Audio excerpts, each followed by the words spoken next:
Akta survei lapangan ini tidak hanya terekam dalam dokumen internal perusahaan, tapi juga tercatat dalam pemberitaan media massa. Harian Metro Riau, edisi Jumat 20 Februari 2015, halaman 13 sampai. Memuat langsung kegiatan survei tim ke lokasi pembangunan pabrik MFO di kawasan industri Tanjung Buton, KITB. Ini bukan sekadar bukti administratif, tapi juga fakta yang terekam secara publik dan terbuka. Bahkan telah diketahui masyarakat sejak awal 2015. Artinya, kegiatan survei lokasi dilakukan. Diliput oleh media lokal harian, dipublikasikan secara terbuka. Sama sekali tidak disangkal oleh otoritas resmi manapun. Dan ini menjadikannya sebagai fakta publik dengan dokumentasi pers media. Ketika survei sudah dilakukan, ketika lokasi masuk kawasan industri sah, ketika kegiatan diliput media, lalu hakim tetap menyatakan tidak ada survei dan data tidak benar, maka yang dipertanyakan bukan hanya penilaian, tapi niat dan integritas dalam menyusun putusan.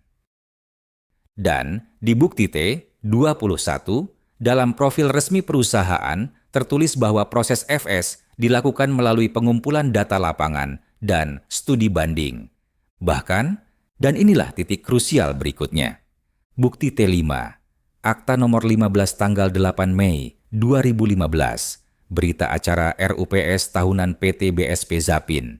Inilah dokumen resmi pertama dari anak perusahaan PT BSP yang secara eksplisit mencantumkan rencana pembangunan pabrik MFO.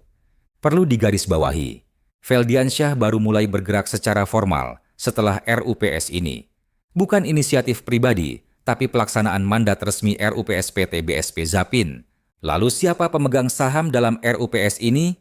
Bismantoro Prabowo, yang juga menjabat sebagai direksi PT BSP Induk. Artinya, meskipun keputusan dituang dalam forum anak perusahaan, arah kebijakannya tetap bersumber dari PT BSP Induk. Dokumen ini memuat secara detail. Maksud, PT BSP Zapin akan mengembangkan usaha pengolahan limbah minyak menjadi MFO. Tujuan? Membangun pabrik yang menguntungkan dan berdampak ekonomi lokal.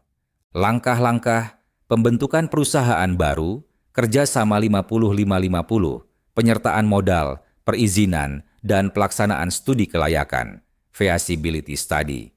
Tapi yang penting, dicatat, seluruh langkah lanjutan, termasuk soal permodalan dan kerjasama, wajib mendapat persetujuan dari RUPS PT BSP Induk.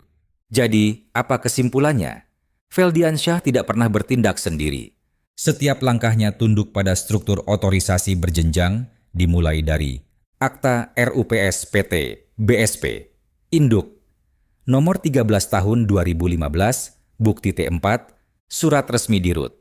PT BSP, Nomor 052-Dir, BSP Garing, 3 Romawi 2015, hingga RUPS PT BSP, Zapin, Nomor 15 tahun 2015, Bukti T5.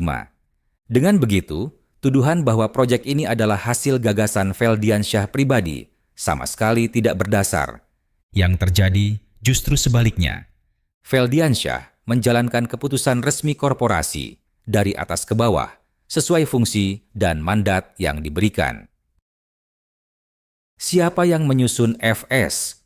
Bukan Feldiansyah sendiri, tapi tim yang sah ditunjuk lewat SK Direktur, Bukti T6 dan T7, dan komunikasi intensif melalui email-email koordinatif, Bukti T33A sampai dengan T33D.